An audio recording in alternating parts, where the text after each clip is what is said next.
Iguodala up for the layup. Oh, blocked by Jordan. Open.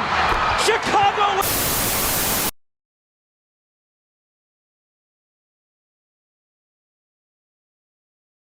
Welcome back, guys, to another episode of All in the Mix. We took a little 2-week break here. We had technical difficulties, and we just took a little break to just watch some good hoops. We've both been busy, so but it's good to be back. Tyler, how you doing, bro?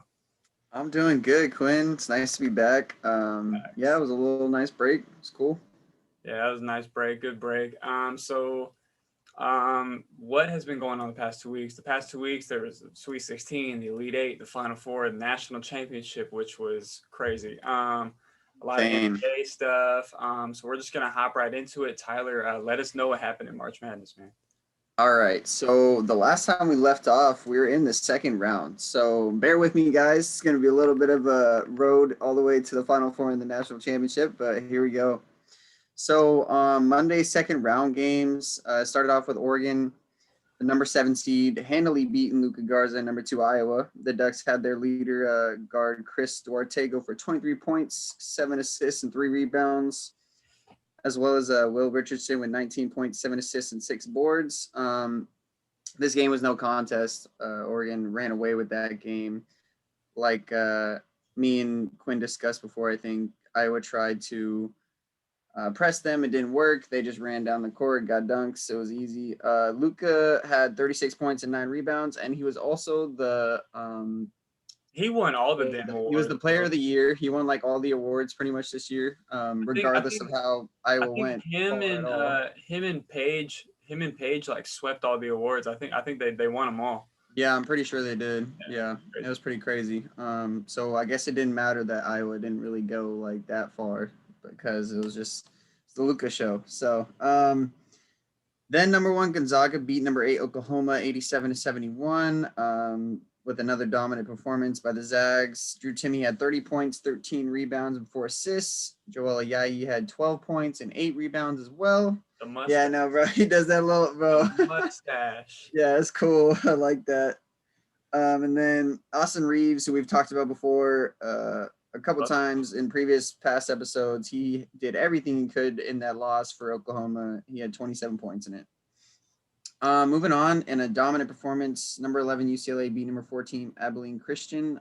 This is probably one of the easiest games they had since playing Michigan State. I think Michigan State was even a tougher game, and that was in the first 4. Yeah. So, yeah, they won 67-47. The Bruins had Johnny Juzang go for 17 points and 3 rebounds in that game. And then they also had Cody Riley step up and get a 12-point, 12-rebound double-double. He wasn't really doing much before that. So that was nice to see him contribute and get a double-double. More from Johnny Juzang later. That dude was a problem all tournament long. And you know what? You know what I saw actually? I don't mean to cut you off, but what I saw was he scored more points in the tournament this year than he did his entire first year at Kentucky. Wow. Yeah, I didn't see that. That's a hell of a stat. Yeah, I think he scored like 80 something points his first year at Kentucky and like 140 something in March Madness. Yeah, or 130 something in March Madness. Yeah, that's crazy. That right there shows you. Can you imagine John Calipari watching the freaking tournament, man? Like, what the hell? I think that shows that, like, go play where you were wanted and where you'll be used. Because I think Kentucky labeled him as just a shooter, and he's obviously way more. They had him as a bench reserve. Like, this dude's an all-around scorer. Yeah, and they're talking about he's gonna be a lottery pick, but let's. Yeah, that's besides. We're just gonna keep moving on. So later in that day, number 5 Creighton beats number 13 Ohio. Ohio's little Cinderella run that they had was cut short. They lost 72-58. For Creighton, Marcus Zagorowski had 20 points, 3 rebounds, and 2 assists. And they also had forward Christian Bishop have a 12-point, 15-rebound double-double as well. Damn. And then number 1 Michigan, in probably the toughest game in the second round that I saw, they beat number 8 LSU 86-78. Eli Brooks had 21 points, 7 assists, and then Hunter Dickinson, the big freshman, had 12 points and 11 boards for a double-double for him. Damn. And then Cam Thomas had 30 in the loss for the Tigers. So he did everything he could. I mentioned him before in the show. Yeah, he's definitely their top scorer. So Absolutely. he tried to do what he could, but Michigan moved on. So number 4, Florida State absolutely shut down McKinley Wright in Colorado in the next game, winning 71-53. Florida State's defense was really, really good in this game. And McKinley Wright in Colorado could not do anything about it. After scoring, I think it was like 95 points in their first game. I want to say, I think it was something like that I believe it was against Georgetown, I think. Oh, Colorado? Yeah. Yeah, keep going. I think it was like 95 points or something like that. We'll check that and get it right. But Anthony Polite for Florida State had 22 points and 5 rebounds in that game and 4 assists as well. But yeah, Florida State was just dominant defensively, and they moved on. Yeah, I just checked that right now. It was 96-73 against Georgetown. Yeah, so they scored 96 points, and then they could only muster 53 against Florida State's tough defense. Ran out of gas, man. Yeah, that seemed to happen to a lot of teams, actually, that you'll see coming up. So moving on, number 2, Alabama beat number 10, Maryland, 96-77 pretty easily. They were led by Jaden Shackelford with 21 points, 3 rebounds, 3 assists. Alabama was a scary team. They were really good. They had Javon Quinterly have 14 points, 11 assists, and 5 rebounds off the bench.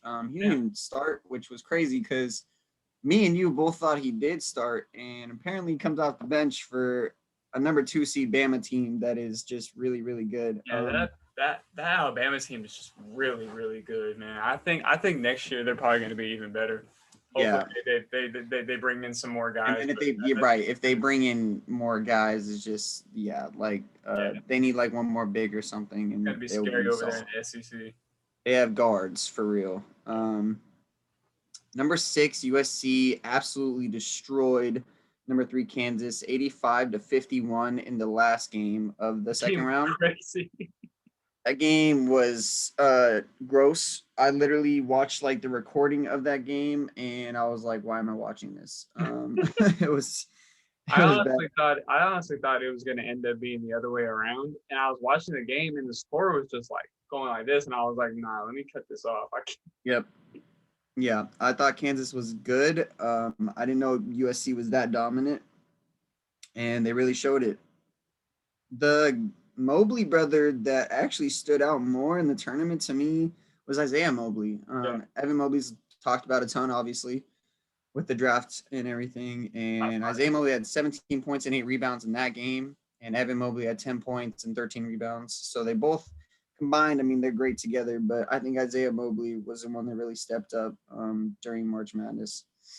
So starting off in the Sweet 16, number 12, Oregon State continued their magical run on Saturday the 22nd by beating number 8 Loyola Chicago 65-58.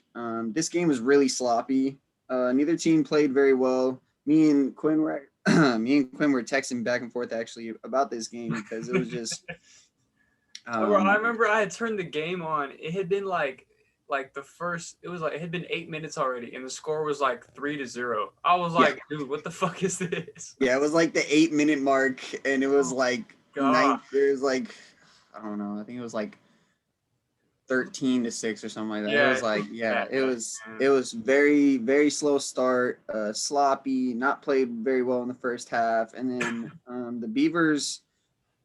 I don't know. They just kind of pulled away in the second half. They did what they could. Loyola Chicago made a little bit of a run, but Oregon State held on, won 65-58, as I mentioned. They were led by. One thing I want to add about them. Sorry, Loyola Chicago. Their coach. He's now the coach at Oklahoma now. Oh yeah, he got a big job. That's really cool. I think he deserved it. He's had an absolutely amazing run at Loyola Chicago. However, that sucks for them because if they don't get as good of a coach, I don't know if they'll be relevant like they have been. Yeah, so. I think that's it's going to turn into a little rebuild for maybe. I mean, it could be a rebuild, or they could just pick up right where they left off. But Yeah, it's possible. I mean, I think who knows? a They lot might of. hire a good coach. I know coaches would want to go there with what they do. So Oh, absolutely, yeah, yeah. I think, but I think personally, I think like a lot of their success is from that coach, because that coach gave that team everything. yeah, yeah. Porter Um, Moser, yeah, he's legit. He's great. I mean, for them to go far in tournaments 2 times in his tenure at a small school like that, it's a big deal. Yeah, I honestly I look for him to do big things at Oklahoma too. Hopefully they come up and end up being one of the top teams again. Yeah, I mean, they're already like a number 8 seed this year, so sky's the limit. Yeah. And for Oregon State, they were led by none other than Ethan Thompson, 22 points, 4 rebounds, 4 assists, and then they had Worth Elatishe, who really stepped up for them in the tournament, had 10 points and 11 boards as well. And then number 1 Baylor moved on to the Elite 8, beating number 5 Villanova 62-51. It wasn't even about offense in this game for Baylor. Their defense is what stopped Villanova in the second half in this game. They had Adam Flagler lead them with 16 points, and then Davion Mitchell had 14 points as well. But like I said, Baylor's defense was just the key in winning the game.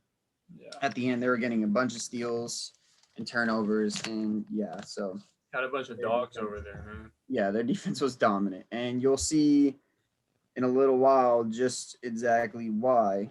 Just how dominant they were. Yeah, they're just that good.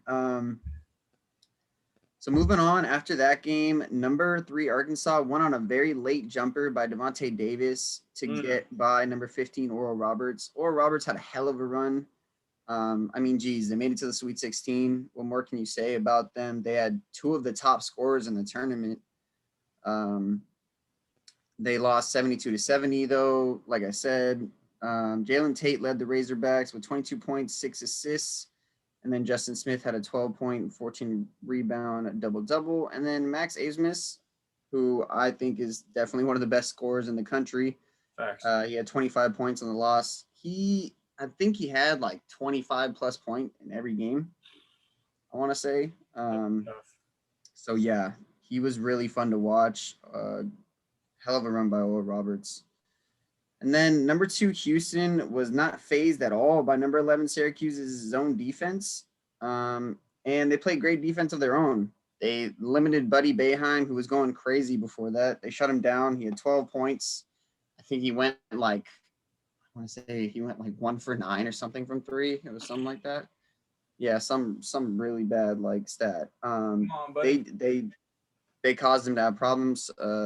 No one on Syracuse stepped up, and they won 62-46. So yeah, they were led by Quentin Grimes with 14 points and 4 rebounds, and then their big Justin Gorham at 13 points and a 10 rebound double-double.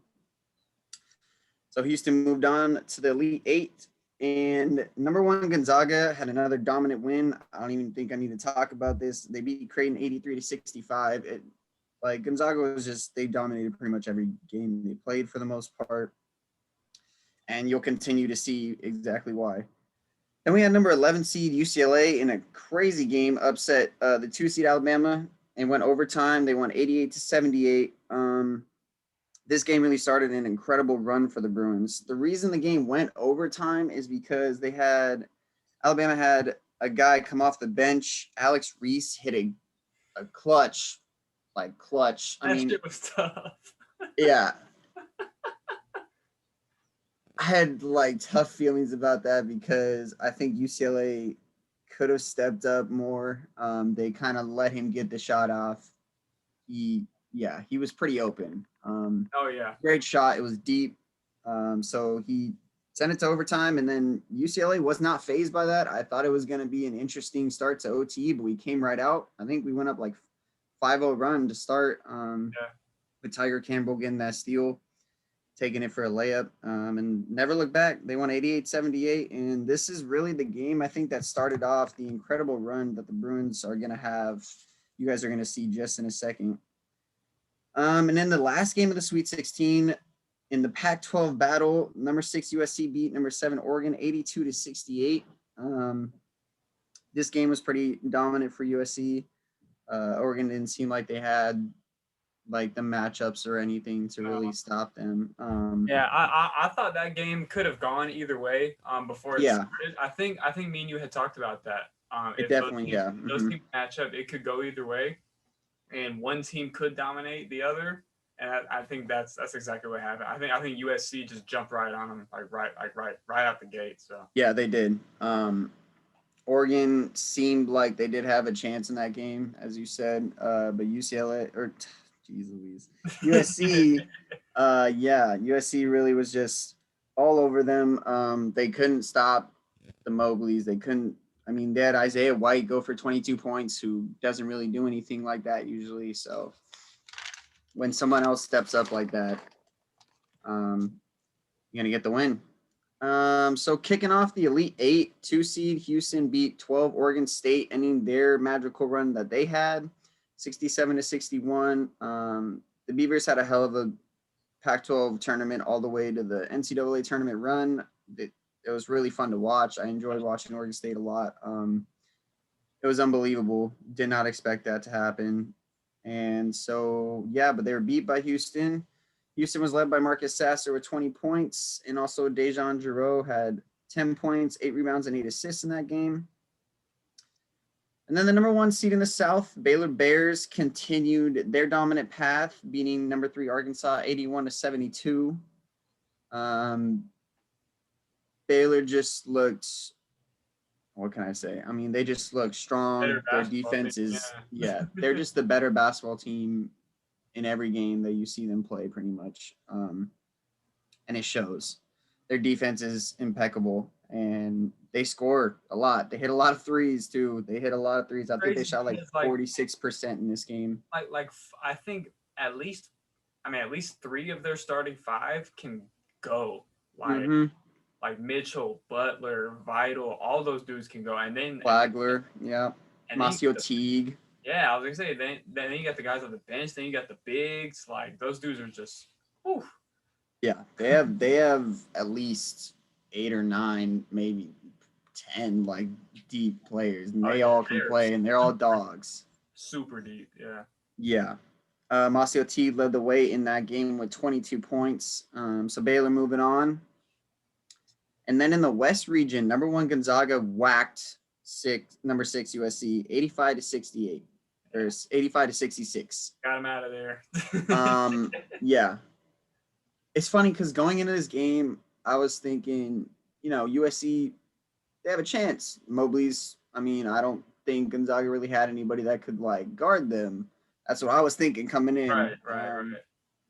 And it proved me wrong. Gonzaga came out and just beat him guard play, beat him with the bigs. Drew Timme did his thing like always. And then, I said USC, Isaiah White, he stepped up for them last game. He had, I think it was only like 5 points this game. So when you don't have someone else step up like that, and you just have the main core, like 4 players, and you have Gonzaga all in double digits, like you're just not going to win. Yeah, you got Gonzaga's whole starting 5 scoring at least 10 points. Like. Exactly. No, yeah. Even Nemhard had like 12 points. Yeah. So they're all in double figures. They're led by Drew Timme, of course, 23 points.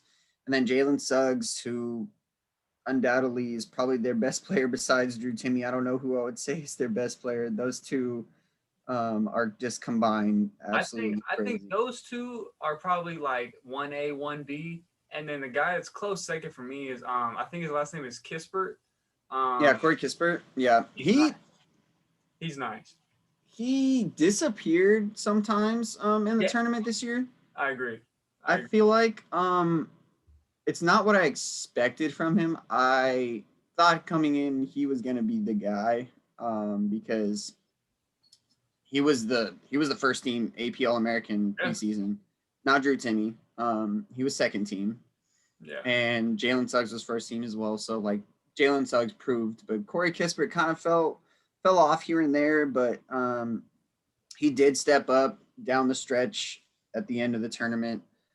Jalen Suggs in that USC Gonzaga game had 18 points, 10 rebounds, and 8 assists. So he continued to prove he's just that good. He's a top 5 pick.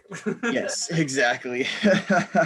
No doubt. I mean, what can you say? He's amazing. And you'll see why even more later on here. So later on that night in the East region, number 11 UCLA took on 1 seed Michigan in a very tough game. It came down to the wire. We had to shoot free throws, or the Bruins had to shoot free throws. UCLA was able to outlast the Wolverines 51-49.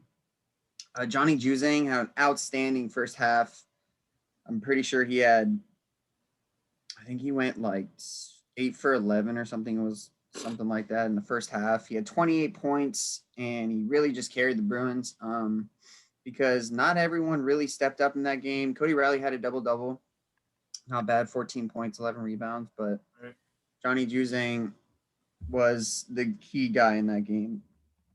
And he moved the Bruins on to the Final Four, which no one expected to happen. No. An insane run.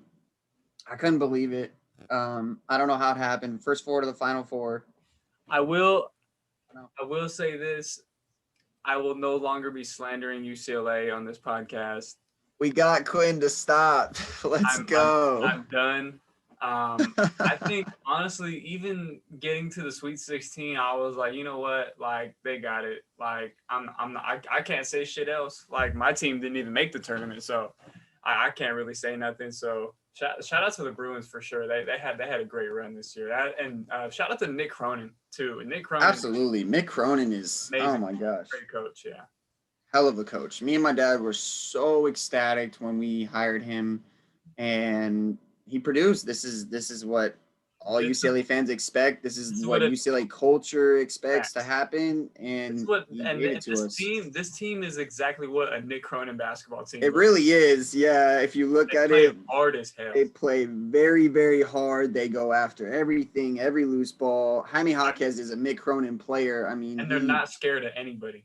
They don't care. They're gamers. They don't care. They're going to ball. They're going to do their thing. And, like, I mean, geez, they went up against a friggin' 2-seed Alabama team that was, in my opinion, really good for a 2-seed. Like, they're really, really good. And then you go against Michigan, and I'm thinking going into the Michigan game, I'm telling you right now, as a fan, I'm like, okay, do we really have a shot against Michigan? Because they have great bigs. We don't have bigs. Cody Riley gets in foul trouble, which he did not get in foul trouble in that game. That was huge. Absolutely.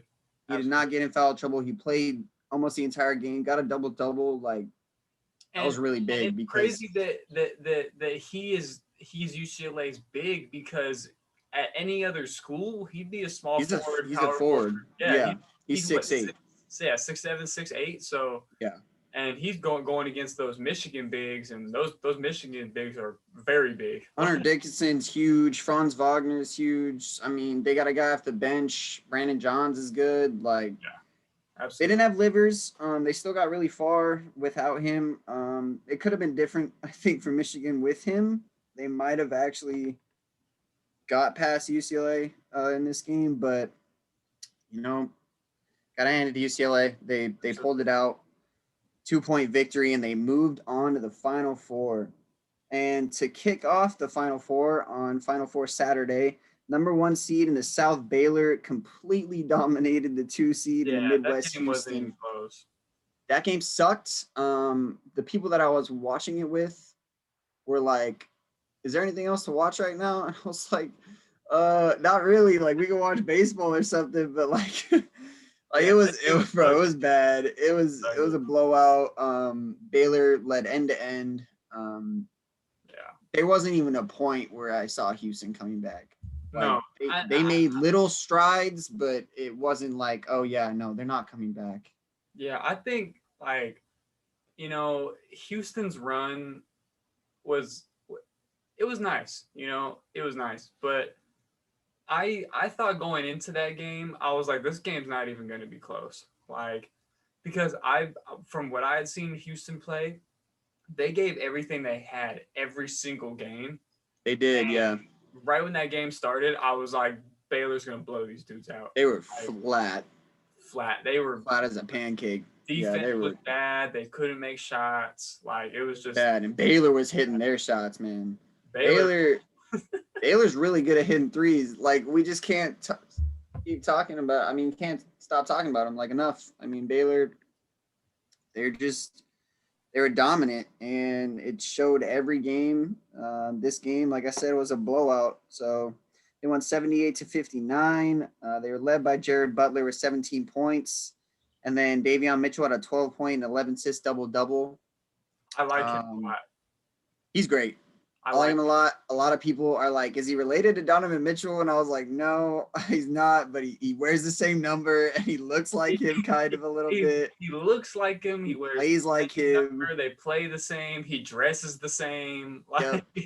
And yeah, he definitely idolizes him. He is an animal, bro. Yeah, he is. He's an absolute dog. Yeah. Sure. Yeah, I love Davion Mitchell. He's probably my favorite player on Baylor. Lottery pick? Could be. I mean, the way he played at the end of this year, I believe he deserves that. Yeah. Absolutely. Yeah, so the Bears made this one just a no contest, and they moved right on to the championship game in a very easy game. Hoping for a better second game 10 tonight on Final Four Saturday. Number 11 UCLA of the East took on number 1 Gonzaga out of the West. This game was insane. This game was a crazy back and forth game. It went to overtime. And in the final 7 seconds of OT, Johnny Juzang put up a runner in the key. He missed, got his own rebound, put it in to tie it up at 90. God. Then with 3.3 seconds, ladies and gentlemen, Jalen Suggs takes the ball down the court. Mind you, UCLA's defense, I think they were celebrating a little bit. It kind of looked like they jogged back. It didn't look like they really gave enough effort on that play. I think they thought Gonzaga was going to call a timeout because each team had a timeout left. You would think in that situation they would. I thought they were going to call a timeout. I would. But Kispert and Suggs were on the same page because they were running. Kispert ran to take it out. Suggs was running, got the ball, ran down the court. Logo Suggs, man. 3.3 seconds, takes the ball down, chucked it up, just past the logo. Ball banks in. All game. Winning the game for Gonzaga, 93-90. If you weren't watching this game, I don't know what to tell you. You missed one of the best games in college basketball and NCAA tournament history. This game was insane. As a UCLA fan, I was crushed. I was on the floor, like you don't even know. I was on the floor, just laying there, like that did not. I saw the videos. You were like, no, bro. I couldn't believe it. I was like, you got no way, bro. And you know what? You know what I think makes this game makes that game that much better was the history of those two teams in the tournament. Yeah. Because going back, what was it? Was it 06? Was it 05, 06 when it was 06, 05, yeah. When Gonzaga played UCLA and UCLA beat them and Adam Morrison was on the floor crying. Yep. My dad was at that game. Mm-hmm. It was crazy. Yeah, they came back. I think it was in like the last minute. They came back from down. They were down like double digits, I'm pretty sure. I'd say like 13 or something like that.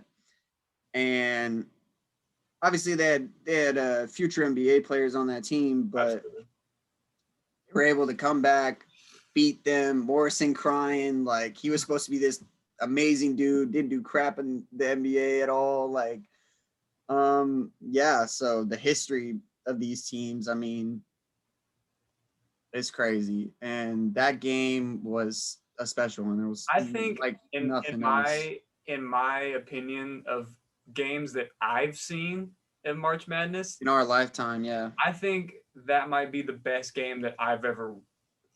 I don't want to say best game. Okay, I think the only top thing 5 game ever I've seen in college basketball. Final Four for sure. But that national championship game when Villanova won it. Yes, when Villanova won it on that shot. That's number 1.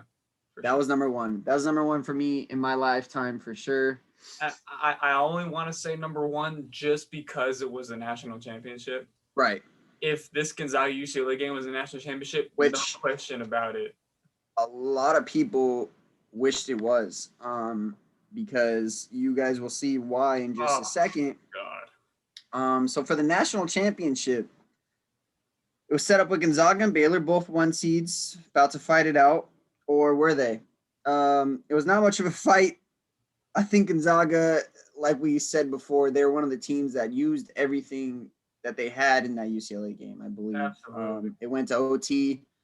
They had to do everything they can. They won it on a buzzer beater. I mean, they fought hard. They used a lot of energy. You only get 1 day off. It's not And like that's like that a was huge the first day. game. That was the first game all year Gonzaga hadn't won by double digits. Right. They only had won by like 3, right? Yeah, they were dominant in the tournament until this point. And I mean, coming into that game, just like I said, with the Michigan game, I didn't think we were going to beat Gonzaga. No.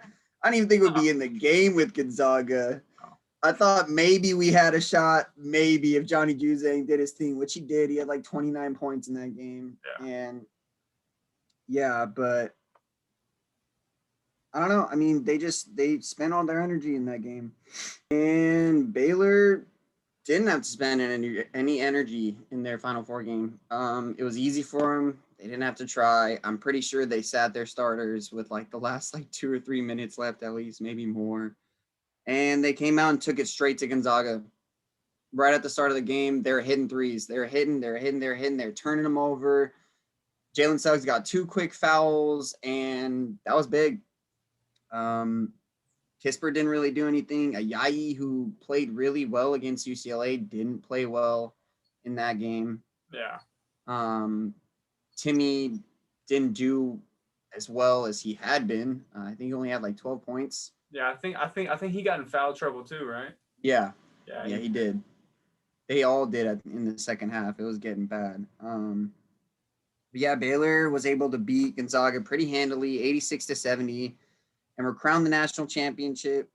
Crowned the national champions. They were led by Jared Butler with 22 points and 7 assists. And then Masio Teague chipped in 19 for them as well. Davion Mitchell had 15, 6 rebounds and 5 assists. So great game by him as well. I mean, it's not like he didn't show up in the national championship. He still showed up. He still absolutely played really hard and everything. Gonzaga's perfect season ended.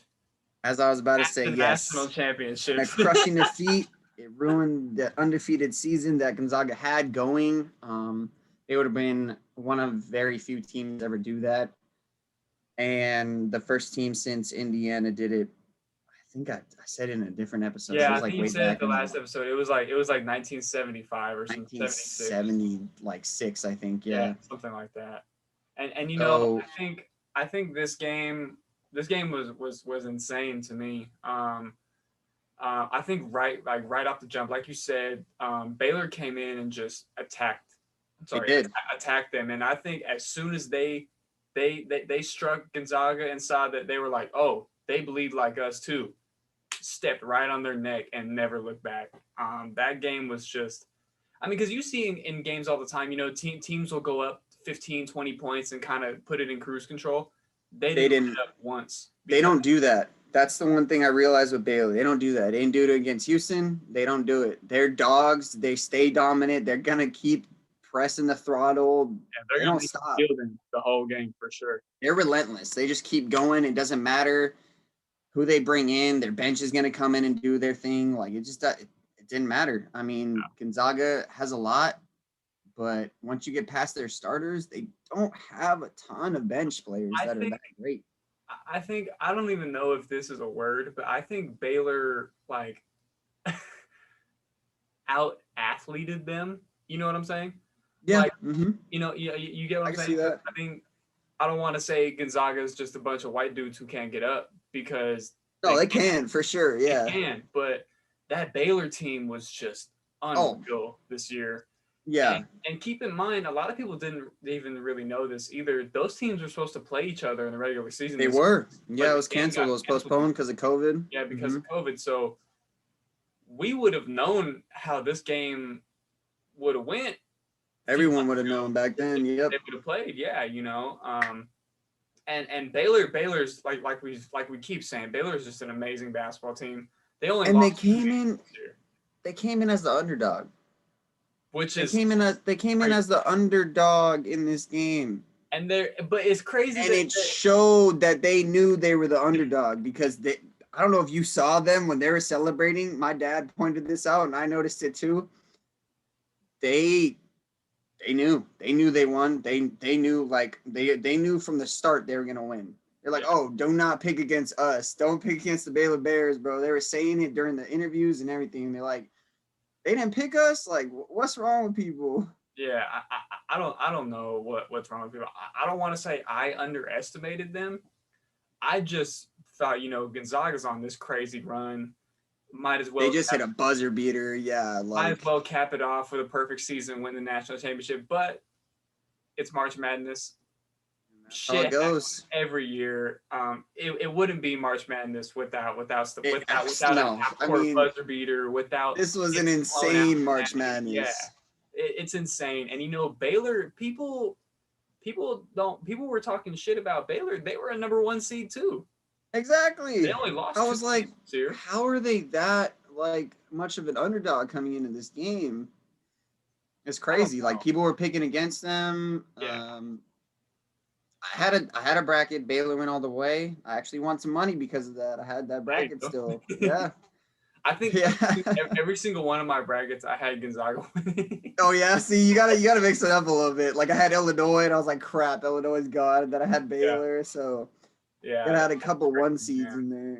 It's rare that 1 seeds actually do go this far, and that many 1 seeds went this far this year. Yeah, absolutely. Illinois was the only one that didn't go far, but Baylor they were sorry in the tournament, man.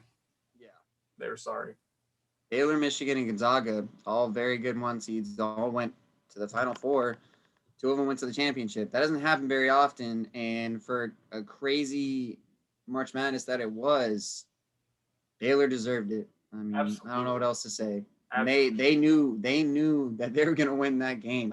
You could just tell by their body language, like after. Yeah. They came out and were like, man, we're gonna kill these dudes. Like they took it to them right away, like you said. Yep. I think you correct me if I'm wrong. A lot of people might have saw this too, but they came out there and they just took their heart right off. They just took it and ran with it, and they're like, oh yeah, we saw you guys win that game. Cool. All right, this is the championship. Let's go. Watch this. Man, that's crazy. Shout out to the Baylor Bears. They got shout out Baylor Bears, man. I think they got at least 3 NBA players on that team, if not more. More. Yep. I think Davion Mitchell. All 3 of their guards for sure. Absolutely, Davion Mitchell needs to go to the league now. He does. Yeah, Masio T. I think deserves to go to the league as well. I think Jared Butler is probably going to be a first round pick. Mark Vital doesn't really have a choice. Yeah. So he needs to go, and he's old though. He's turning 25. Yeah, he is. He is pretty old. Yeah.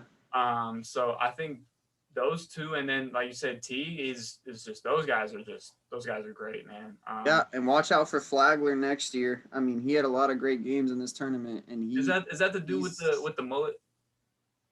That's Mike Mayer. He's nice too. He's good. The white dude, yeah, he's good. Yeah. Nice, yeah. That's who people don't realize also, that comes off the bench and provides like 1, 2, 3, couple threes here and there, like plays good defense. Gotta love that hair too.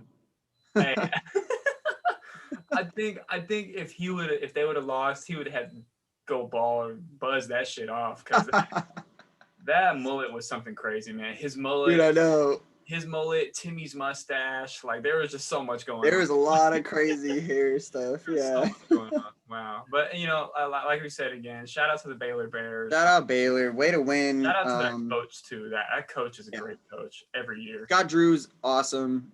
And for people that don't know, last thing I'm going to say about Baylor, they turned the program around. They had sanctions they went through and everything a couple years ago. A murder. They had a whole murder case, everything. Like they had a lot they had to go through. They turned this whole program around. He recruited the hell out of his team.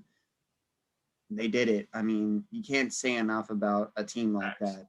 Actually, I have one more thing to say about Baylor, and it's about last year, because last year I thought they were going to win. Yeah, they were dominant last year too. Last year they were running through teams, and this year they just picked up right where they left off and got. Yeah, they literally just stayed in the top 3 from last year to this year, like because I think that they brought back every single person from last year. They did. They had the exact same roster, so I mean that obviously helps. And and I say this every year too to my friends and other people. It's like older, more experienced teams win the tournament. You don't see a lot of teams with 5 freshmen win the title anymore. You don't see them get that far. No, because those teams that play in March Madness, the more experienced teams with guys with juniors and seniors and 5th-year guys, 6th-year guys, those teams, they're poised and they're dominant and they know how to win basketball. Oh, what's up? They know what it takes to be there. They've had the experience. If they've gotten that tournament before, that's where a lot of the upsets come from, because all those small schools that have those big upsets, you only got one shot. They have juniors and seniors most of the time. That's it for them. They're gonna play their ass off. They're gonna play their hearts out. Yeah, exactly. Most of the time they get those upsets because they want it more than these teams that are just these big ass teams that are really good and whatever, and like they just don't care. Absolutely. Hell of a year. Congrats to the NCAA to get through the entire year, the tournament with COVID. Yeah, that's it for college basketball. I mean, I don't know what else to talk about now, guys. Like, I think next up, since the season's over, is now probably going forward, just keeping up with who's declaring for the draft, who's transferring. Yep. I want to add a couple things about college basketball before we move on. I got one thing. If you might cover it, but go ahead. A couple of our previous guests, okay, yep. So have transferred as well. Again, I'm not going to say if we knew this was going to happen or not, but Ira Lee made his way to George Washington University over in Washington, D.C. Going to be playing in the Atlantic 10 for his last year. I looked for him. I'm not going to say a whole lot because me and him have talked about it, but I look for him to dominate over there. He's a dog. He's got high energy, good motor. So look out for him. And he's coming with big motivation. He's got a lot of motivation. So congrats, Ira. Absolutely. Shout out to Ira and one of our last guests, Jacob Davison from Eastern Washington. We all kind of saw it coming with the coach leaving and everything going on up there. Jacob made his way out of Eastern and is going to be joining our good friend. Let's go, Mustang. Johnny Kennedy at Cal Poly SLO. Let's go. Go Mustangs. Hey, so we have to go to SLO now. Like, I was gonna say this, we might have to do a show at Cal Poly or do something at Cal Poly.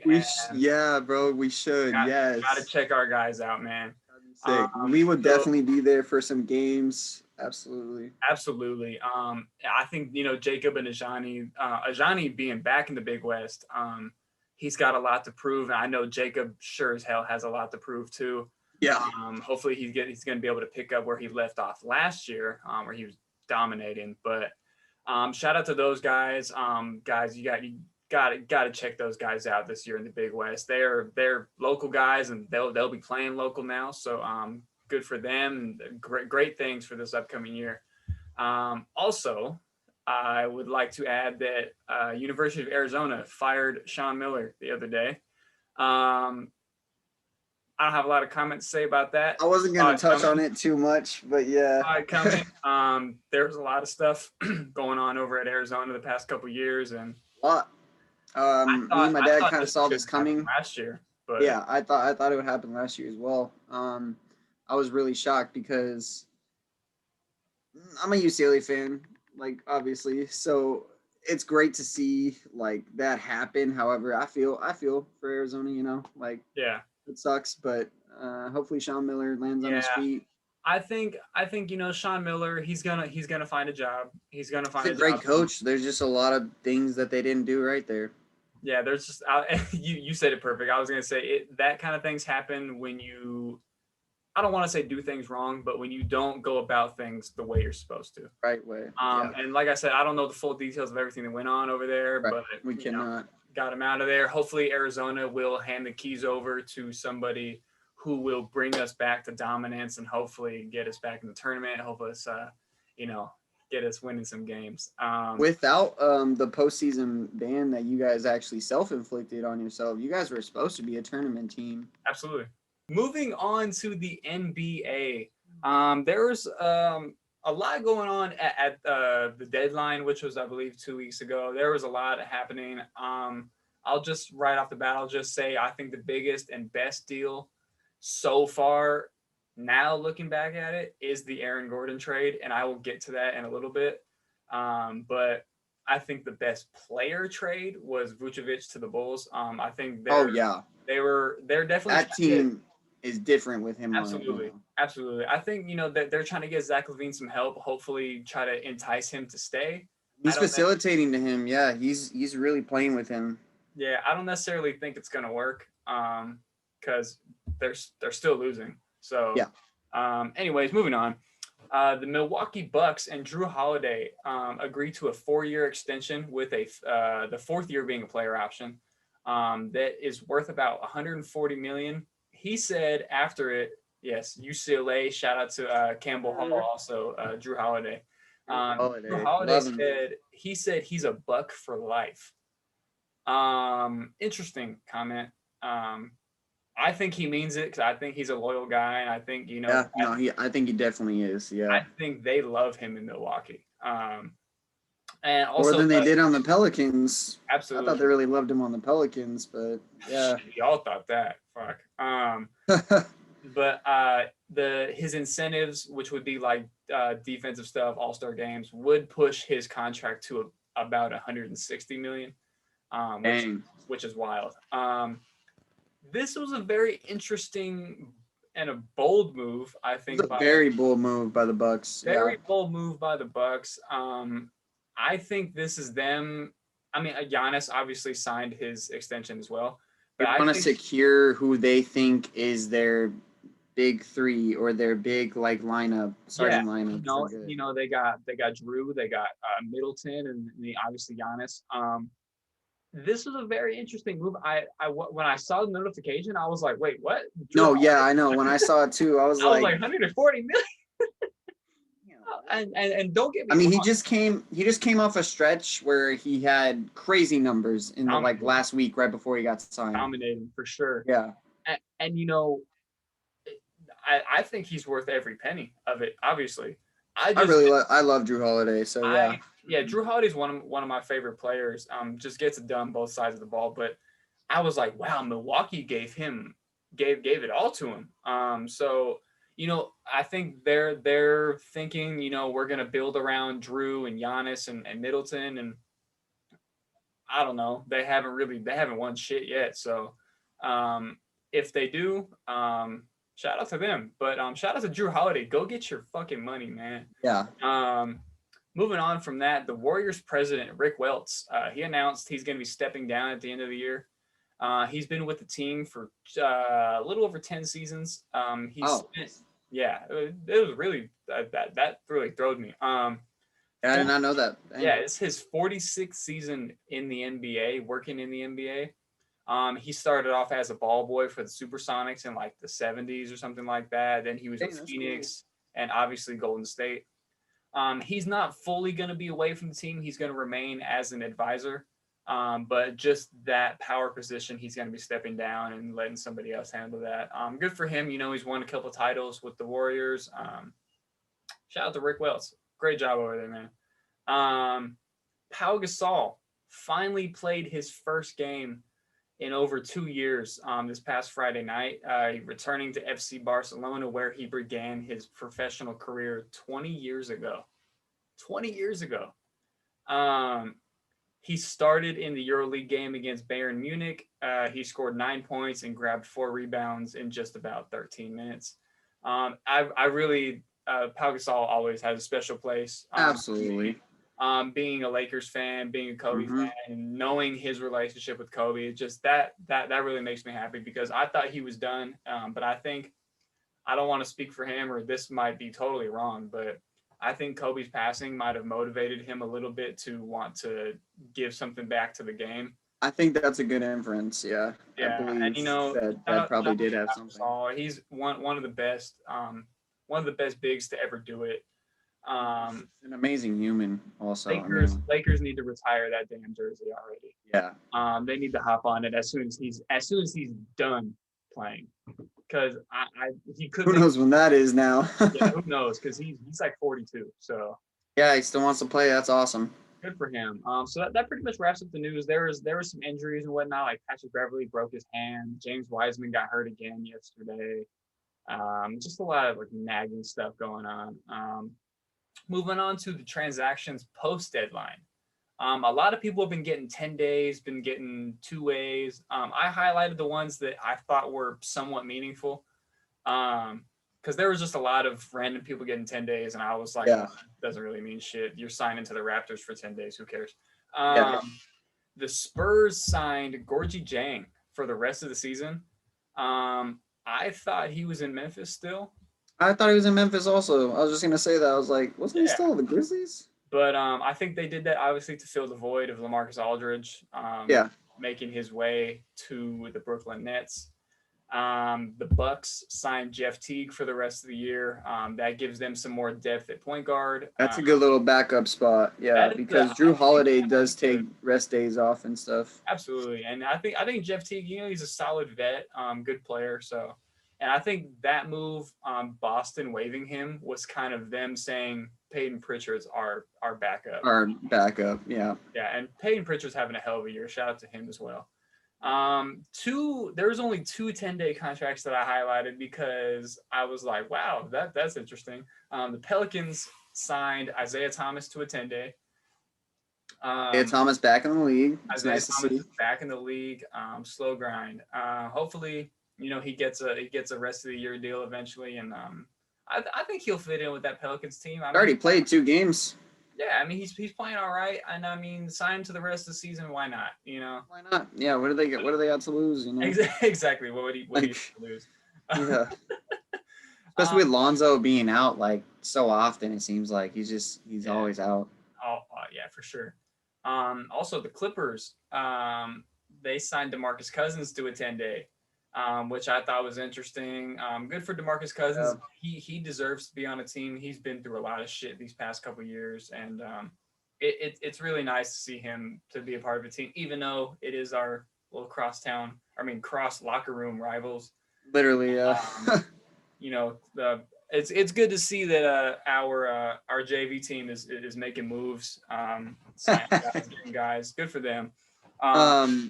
Them having Rondo also is it's very underrated pickup right there. And came in and really contributed in the game you played. I think it was Friday, I want to say. And I think especially with Pat Bev being out now with a broken hand, I think Rondo is really going to step up big for them. Reggie Jackson has not stepped up how anyone I think thought he was going to play. Because he was way better last year. They paid him too, which is great. I don't know what's going on with him. But yeah, I think Rondo might overtake his spot, honestly. Oh, yeah, he should. I think he will. He should, yeah. Moving on from that, the Lakers signed our guy Ben McLemore for the rest of the year, and he's been balling. He was balling. And he came in and contributed last night, man. He came in, hit 5 threes, had like. Dude, when I saw that, I was like, "Let's go!" All right, because I didn't know. I mean, he's like he had a couple games with Houston where he hit some shots, he had some points and stuff. Like he was decent, and then he came in and got 17 points right off the bat for us. Like that's awesome. Shout out to him, and he was a former lottery pick, top 10 pick, actually. Yep. Damn good at Kansas. I'll be honest, when I first saw them do this, I was like, why? I was like, why do we need another guard? I looked at our depth chart, and I was like, oh, LeBron's backup is Alonzo McKinney. Damn, huh? Yeah, so I think they're sliding Ben McLemore. Who also played really well last night. Yeah, everybody played well last night. Moving on from that, the Warriors signed the 2021 G League Defensive Player of the Year, Gary Payton II, to a 10-day. He's back home, back in the Bay. Hopefully he gets a good deal. He is a phenomenal defender, phenomenal player. I loved watching him at Oregon State. Oh my Yeah, gosh. he's an animal. When I was growing up, yeah, Gary Payton was really fun to watch. Absolutely. And to wrap it up, the Nets, they I think this might be their last roster spot they locked up. They signed Alize Johnson today for the rest of the season. They gave him like dang, he's just been signing 10 days. That's good. He's been on he did 2 10 days with them, and now he got a deal for the rest of the year. Good for him. He played well he played well in both of those. Absolutely. So he gets a lot of rebounds. He plays hard. That's good for them. So that's a solid pickup for them. Doesn't really mean too much. Obviously, if anybody watched the Lakers Nets game last night, didn't really matter. But anyways, They're gonna be like, oh, we didn't have Harden. Okay, well, we didn't have AD, LeBron, Kuz. Like we didn't have anybody, bro. But hey, beat the Nets. Shout out Talon Horton Tucker had 14 and 11 last Yeah, night. THT did his thing. And Andre Drummond, who, man, can't say enough. I mean, damn. Can't say too much, man. Moving on to my players of the week. I have 2 from this week and then 1 from last week. Because the guy from last week, I was just like, wow, I didn't even know he was doing this. But I'll start off with the guys from this week. Karl Anthony Towns. On the season, he's averaging 25 and 11. Against Sacramento, they won. He had 23, 13, and 5. And then they lost to the Pacers. He had 32, 12, and 6. And then in a loss to Boston, he had 30, 12, and 7. Ever since coming back from COVID and whatnot, he's been on another level. He's been on a tear. Yeah, he's been balling. But that's not Sacramento. That Minnesota team is just god awful. They're terrible, man. They have some bright spots, but yeah, they're pretty bad. They have some bright spots, and got Anthony Edwards proving on paper they look very good. Then you watch them play, and you're like, this team sucks. But hopefully they get it together. I do want to touch on something about the Timberwolves though, because this kind of rubbed me the wrong way. A few years ago, and might have been recently, Kevin Garnett had inquired to be to be an owner of the Timberwolves, and the owner would not let him do it.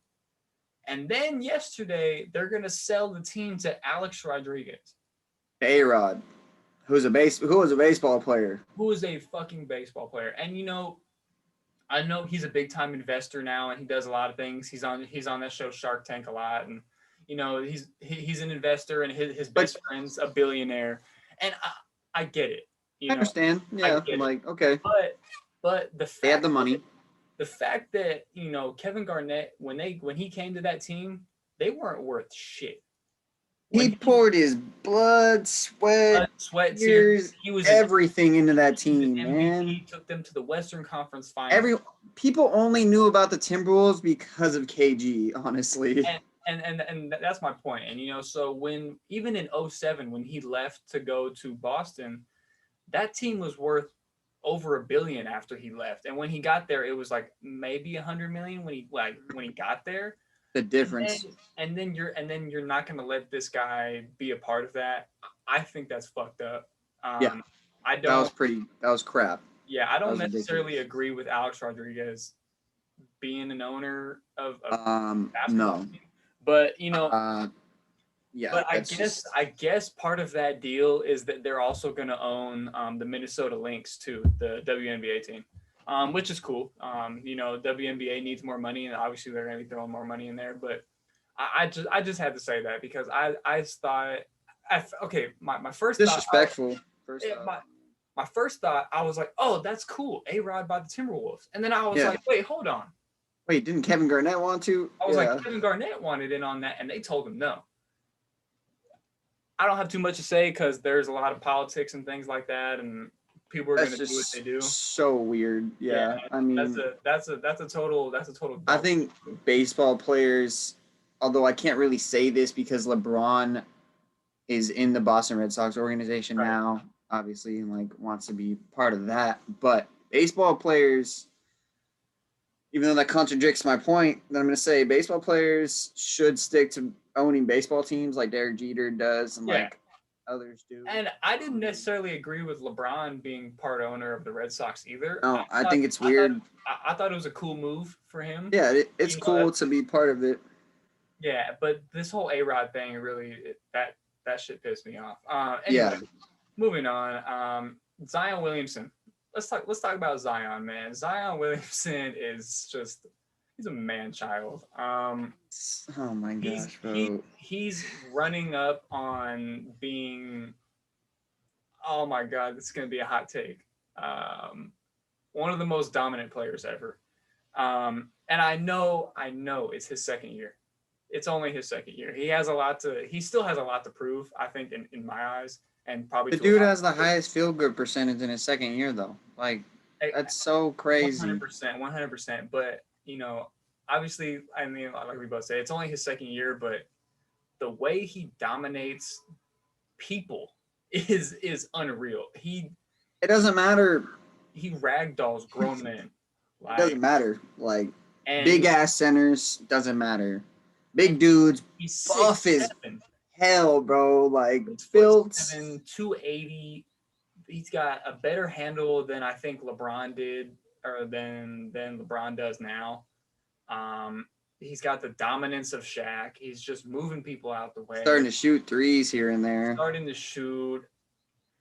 And like I say, it might be a hot take. He could be one of the dominant players ever, if he keeps it up and stays healthy. Stays healthy is the key here, because we saw the injury at Duke. We saw the injury in the summer league. We saw him slipping and falling during warm-ups. So if he's the big dude, that comes with a price. If he stays on the right track and keeps everything right, it's going to be very scary the next 10, 15, maybe even 20 more years of him.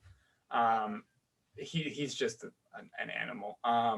On the season, he's averaging 26, 7, and 3, which is fucking crazy. Second year. But the Pelicans are a little disappointing. They are a little underwhelming as a team. They lost with the players that they have. Yeah, it's absolutely. Surprising. They lost to the Hawks, but Zion had 34, 5, and 2.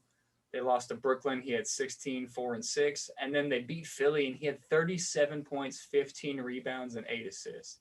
Yeah, I saw some of that game. Yeah, that game right there is what made me be like, okay, this dude is like, again, another hot take. Yes. Shaq, LeBron, and I don't know what else. And he's going against former MVP frontrunner Joel Embiid. I mean, shit. And to score 37, 15, and 8, and to also win the game is wow. Shout out to Zion, and I think obviously going to continue to be an all-star. No one can guard him. I mean, it's just like it's crazy. He's like you said, he's a man child. He's a beast, absolute monster. He has a very underrated handle. His handle is very nice. For a big dude that is a little clumsy here and there, like you can see, quick. He definitely like him, but he's quick. He's got quick handles. He can handle it almost like a guard. I mean, geez. Absolutely. Yeah. Shout out to Zion Williamson. He's gonna be Zion in this league. He's gonna be a first team guy. Obviously, continue to be an all-star. Can't wait to watch what. Yeah. Well, we will to come. This. I'm excited to watch him grow as a player. Absolutely. So hopefully, continue to do big things. The guy from last week I was talking about, we mentioned him earlier. We talked about his very nice extension. Drew Holiday had a hell of a week last week. On the season, he's averaging 17, 4, and 5, but that does not speak for what he did last week. Last week, against the Clippers, he had 24, 4, and 7. Against the Lakers, he had 28, 8, 6, and 4 steals. Against Portland, 22, 4, and 10. And then against the Kings, he had 33, 7, and 11. Drew Holiday is a monster. I think personally, that's kind of where the extension came from. Absolutely. Contract came from was that week of just insane. Dominance. So he's the most underrated player in the NBA. I don't care what anybody says. He can go guard your best player and then go give your best player a bucket. Drew Holiday is just a monster, like we mentioned earlier. And then two other guys I wanted to highlight just because they had crazy ass games yesterday. Gary Trent had 44, 7, and 4. Trent went the fuck off. Oh my goodness. Yeah. On 17 for 19 shooting, he only missed 2 shots. 7 for 9 from 3. Yeah, 7 for 9 from 3. So the only shots he missed were threes. For threes, that's it. Yeah. And then another guy who is he's a funny player. He plays hard as hell. And his cancer, man. And his cancer. I knew that was coming. Bro, this dude got 30 boards last night. And his cancer last night had 24 points, 30 rebounds, 2 assists, and 2 blocks. Like, where the heck does that come from? Like, I know he can board. He's good, but he has a lot of down games, too. He's very inconsistent. Absolutely. That's crazy that he did that. I haven't seen a 30-rebound game in a while. Yeah, no. Franchise record for rebounds, obviously. And obviously, more importantly, they got the win. But and his cancer, man, 30 rebounds. That I don't even really know what to say about that, because the other team, I believe it was Detroit, as a team only had 38 rebounds. Wow. Yeah, and he had 30 on his own, and I think the Trailblazers as a team had like 49 or 50 rebounds. Obviously, basketball is a game of rebounds as well. So if you more than likely, if you win the rebound game, you win the game. Yeah, he's definitely won the center job there. Like, Nurkic isn't even. He's hurt right now. Nurk is hurt. Zach Collins is hurt. So he's really the only option. He's the only option. Yeah. So shout out to him. I don't really have too much to say about that other than 30 rebounds is pretty fucking impressive. Yeah. One or two other guys I would bring up, going along with like the Raptors and everything. Gary Trent did his thing. They've had to have a lot of guys step up this week. They've had a lot of people out. Boucher stepped up this week too. Yes, Chris Boucher went crazy the other day. I think he had like 33 and like 11 rebounds or something. He went crazy. Yeah. Boucher's really coming into his own this year. I saw it out of Oregon. I didn't know if he'd be able to replicate it in the NBA, but I think he's finally figuring it out. But Malachi Flynn, who was actually really good in college, he's had a hell of a week, stepping up as literally like the only point guard they have pretty much, besides like they started DeAndre Bembry, who also did really well as well. But Malachi Flynn has had some great games when they needed him. Regardless, I think they still lost, but when Gary Trent like didn't do his thing the other games, Malachi Flynn stepped up big time. I mean, he's a Washington State and San Diego State guy, right? Yeah. Okay, yeah, he's a player for sure. Moving on to my rookie spotlight. We've really only talked about 2 guys all year. One of them is injured, so we are no longer talking about this guy. Anthony Edwards is my rookie spotlight of the week. He's on the season averaging 18, 4, and 2. He's really coming in. He's really coming to be dominant. Once they kind of handed him the keys to that starting position, he took off. He's like, I'm not letting this go. No, That's and it. Obviously, I had said, the Timberwolves are very underwhelming. They lose a lot, but against Philly, start of the year, he wasn't proving that he was the number 1 pick at all. In a win against Philly, he had 27 points, 1 rebound, 1 assist. They beat the Kings. He had 19, 8, and 5. They lost to the Pacers. He had 27, 5, and 3. And they lost to the Celtics. He had 24, 5, and 5. I have a question for you. Do you think LaMelo Ball has done enough this year to secure and own the Rookie of the Year? Or do you think Anthony Edwards is making the push to be like, it's my shit now? Because I'm torn. Yeah, you can see my face. I'm a little torn. LaMelo had a lot of great games. He created a ton of hype. Everyone was like, oh my God, LaMelo, Rookie of the Year, LaMelo, and then he gets hurt, so it's like, yeah, you can't really have any more production from what you have now. And I think Anthony Edwards, if he just keeps going like this and he does even more than what he's doing, like, he's starting to get in the 30s in points already in games and stuff. Like, if he gets like a 40-point game or something at some point, yeah, he just keeps going at the end of the year. I think when it's all said and done, Anthony Edwards will probably be Rookie of the Year. I think personally now the conversation has switched to Anthony Edwards. It absolutely has, and that's what happens with injuries. But I know how the NBA's agendas work. That's true. I know how our works. our thinking and our ideas are not the same. No, they don't. They don't really line up with what the NBA thinks. But I'm not moving away from LaMelo Ball as the Rookie of the Year, just because he's been more consistent all year. He's been consistently damn good every game he's played in for the most part. I think he's done enough to secure the Rookie of the Year and have the conversation not really shift. But if they're going to take his injury into account when they're doing the voting, I think they're going to hand it to Anthony Edwards, because James Wiseman's not even in the conversation. Tyrese Halliburton's not consistent enough to be in the conversation. And that's pretty much it, because none of the other guys are really stepping up too much. But moving on to my team on the rise. I said we were going to talk about this team, the Denver Nuggets. They're currently riding an 8-game winning streak. They're 9-1 in their past 10 games. Since trading for Aaron Gordon, they have not lost a game. They're led the crazy thing is, sorry, go ahead. No, go ahead. The crazy thing is that with Aaron Gordon there, I thought Michael Porter Jr. would kind of take a little bit of a back seat, and he has not. No. He stayed scoring. He stayed having great games still for them, and Absolutely. He's still producing, and they can both work together in that offense. So it's crazy. For sure. And, like I said, they're led by Jokic, averaging 26, 10, and 9. We're going to get to him a little further in a second, but Jamal Murray, 21, 4, and 5. Michael Porter Jr. is averaging 17 and 7. The newest addition, Aaron Gordon's averaging 14, 6, and 4.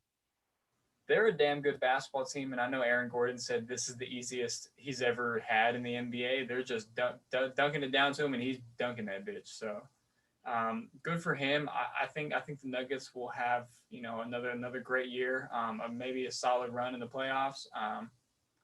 But I don't want to say too much about them because they haven't really won ever. But they've had a pretty good past 2 years, and Mike Malone is doing a hell of a job over there.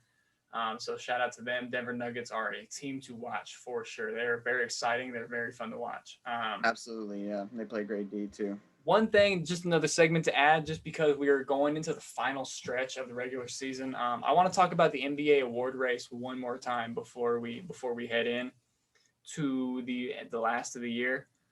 Coach of the year, I still got Quinn Snyder. That conversation's not really going to change for me. Rookie of the year, we already talked about it. LaMelo or Anthony Edwards. It's going to go either way. Most improved. I finally found somebody to give it to. I've been thinking about. Used to be Jordan Clarkson, and then he disappeared. I've been thinking about this shit all season. I'm like, who is it, right? Jaylen Brown. Jaylen Brown is 100% the most improved player this year. He's been pretty consistently good his whole career. But this year, him and Tatum are just on another level. Those two together, so fun. Yeah, absolutely. And then six-man conversations, still Jordan Clarkson, I guess. There's not really a whole lot else to go off of. Not a lot of guys are that consistent off the bench. Defensive player of the year.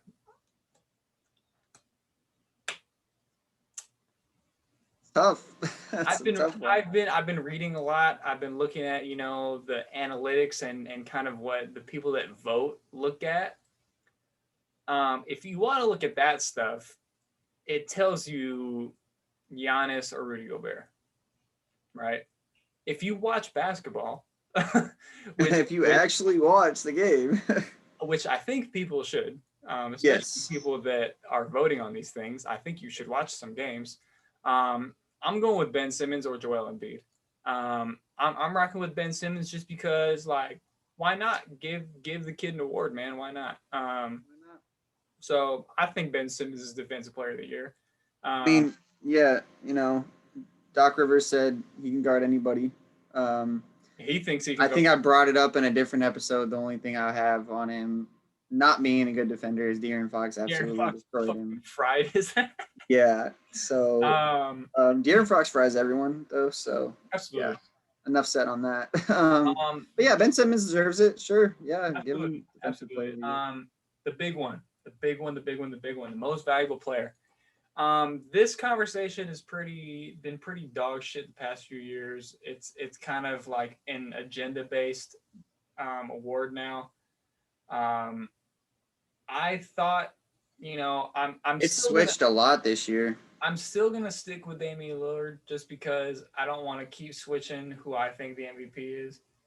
I would love for it to be Damian Lillard. I think it's well deserved, but this man has been a monster all year. His team is very good.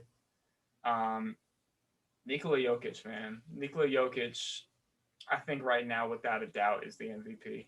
Like I said a couple minutes ago, he's averaging 26, 10, and 9, almost a triple-double as a big man. He's just a dominant. He's just dominant. Dominant. He's the number one, like, what was I going to say? The number one fantasy player, obviously. He's the number one fantasy player. And yeah, he's just, he makes that team better. He makes everybody around, and like you said, you literally took the words out of my mouth. He makes the team better. He makes everybody around him that much better. He's making Michael Porter look like fucking Kevin Durant right now. So MPJ, yeah, man, MPJ. Like I said, he's really been doing his thing, and Jokic helps. And for them to have Aaron Gordon now, I mean, it's just gonna keep getting better. Like you said, yeah, absolutely. Jokic deserves nothing more I could say. Conversation last year, but it's the situation last year. They had to give Giannis 2 awards for whatever fucking reason. But shout out to Jokic, man, the Joker. I think now he's kind of leading the race. I would love for it to be Damian Lillard. I love Damian Lillard. I think he deserves one soon. But Jokic is just on a tear, and the Nuggets team is so good. They're so good. So there's not a whole lot of argument there. I don't think. I think if you want to add anybody else that's not Damian Lillard, maybe Embiid. Anybody else? I mean, you can't really say LeBron anymore. Embiid was hurt here and there, so that's like kind of a. Yeah, Jokic really hasn't been hurt all year, so. No, Jokic just stayed producing, stayed consistent, stayed dominant all year. Well, there we go. I think if we get this 100% right, NBA's got to do something for us, man. That'd be cool. Because I feel like I agree. I feel like we've been pretty consistent with our answers the whole year for the most part. Yeah, I've been rocking. And we've been on the guys that. Yeah.